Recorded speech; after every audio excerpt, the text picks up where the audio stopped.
સાવલી તાલુકાના રાણિયા ગામ નજીક આવેલ જય અંબે પેકેજિંગ નામની લાકડાની પ્લેટ બનાવતી કંપનીમાં ગઈકાલે અચાનક કોઈ સરકારી શાખાની રેડ થઈ હતી।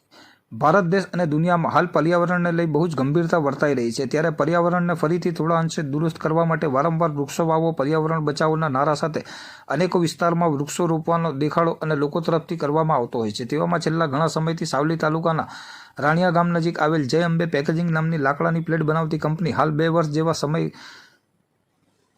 થી પેલેટ બનાવવાની સંખ્યામાં અતિ ઘણો વધારો કરી ચૂકી છે। તેવામાં અહીં મુખ્ય રોડ પર આવેલ આ કંપનીમાં જે પેલેટ બને છે તે ક્યાં અને ક્યાંથી વૃક્ષો કાપીને બનાવવામાં આવી રહ્યા છે, તે વૃક્ષો કાપવા માટે મંજૂરી મેળવી હોય છે કે નહીં જેવા પ્રશ્નો અહીં ઊભા થતા જોવા મળે છે। બીજું કે જય અંબે નામની આ કંપની એટલા બધા પ્રમાણમાં આ લાકડાઓમાંથી જે મસ્ત મોટી સંખ્યામાં પેલેટો બનાવી અન્ય કંપનીઓના ઉપયોગ માટે પહોંચાડી રહી છે, તેમને આ જય અંબે કંપની પાસેથી પર્યાવરણની શાખાનું અથવા તો જંગલ ખાતાની કોઈ ગાઈડલાઇનનું પાલન થતું હોય તેવું પ્રથમ નજરે દેખાઈ આવતું નહોતું। ખાસ તો અહીં ગતરોજ તારીખ 25/5/2024ના શનિવારના રોજ ભર બપોરે કોઈ સરકારી શાખા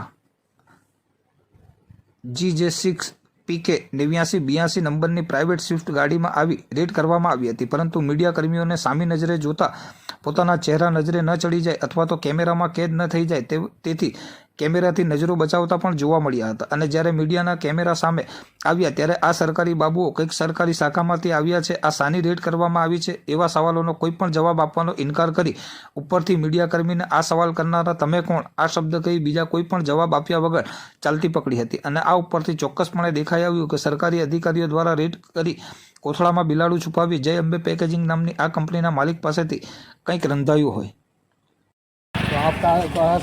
कौन सी शाखा से? हेलो, काम तो दीजिए सर। लेकिन क्या काम चल रहा है वही तो पूछने बैठे हैं। क्यों बताऊं भाई क्या काम चल रहा है? तुम कौन होते हो पूछने वाले? मेरा काम चल रहा है, बीच में डिस्टर्ब मत करो। नहीं नहीं, हमारा मतलब क्या है, आप जो भी काम करें ठीक कर रहे हैं, लेकिन सर 2 मिनट तो जवाब तो दीजिए। आप कौन सी शाखा से है तो बताइए सर।